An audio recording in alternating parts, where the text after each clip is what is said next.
আজকে প্রচুর বৃষ্টি। এই দেখেন আমার পাশের বাসার ছাদ কি পরিমাণে ভিজা পানি, প্রচুর বৃষ্টি হচ্ছে।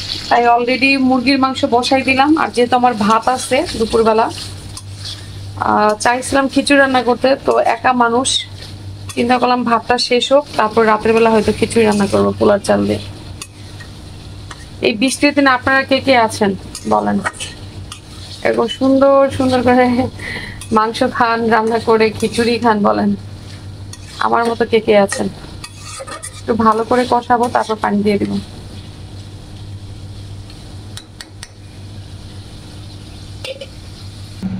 আপনাদের আরো একটা জিনিস দেখাই, দেখেন আমার বৃষ্টিতে কি অবস্থা।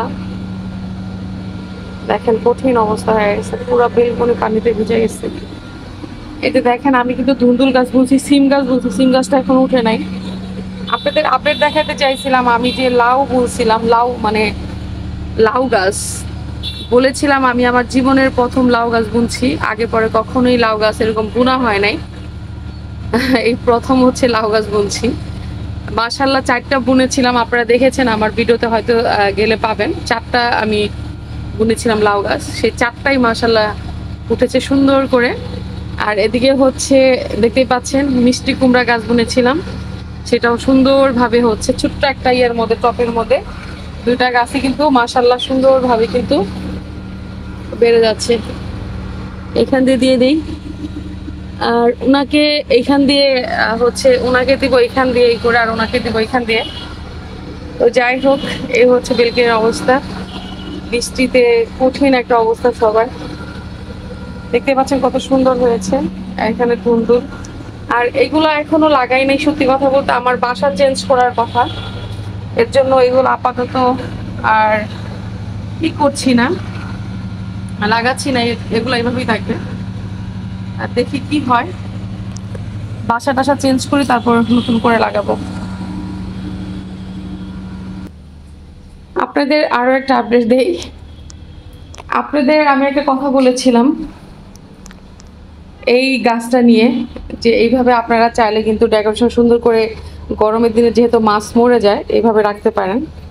দেখেন সেগুলাই আপনাদের দেখাচ্ছি, এগুলা যে মরে না তার একটা প্রমাণ দেখাচ্ছি।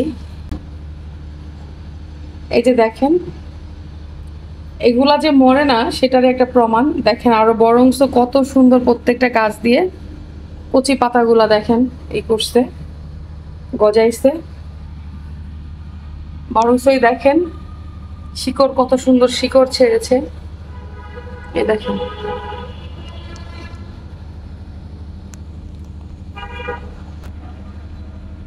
এই দেখেন কত সুন্দর শিকড় ছেড়েছে। এই দেখেন, দেখেন আপনাদের কথাটা যে বলেছিলাম সেটার সঙ্গে মিল আছে কিনা আপনারা দেখলেই বুঝতে পারবেন।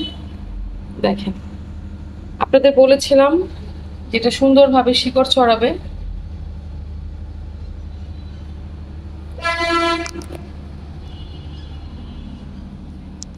তো দেখতে পেরেছেন এটা দেখতেও কতটা সুন্দর লাগে, আর শিকড়টাও কিন্তু সুন্দর ছড়ায় না, মানে ছড়িয়ে যায়। মানে একদম দেখেন কচি পাতাগুলো হয়েছে, এটা কিন্তু মারাও যাবে না। আপনার গাছ চাইলে এভাবে রাখতে পারেন সুন্দর করে সাজিয়ে। যাদের হচ্ছে আপনার গরমের দিনে মাছ টিকে না, তাদের জন্য এই সুন্দর বুদ্ধি। তো সবাই ভালো থাকবেন। আসসালামু আলাইকুম।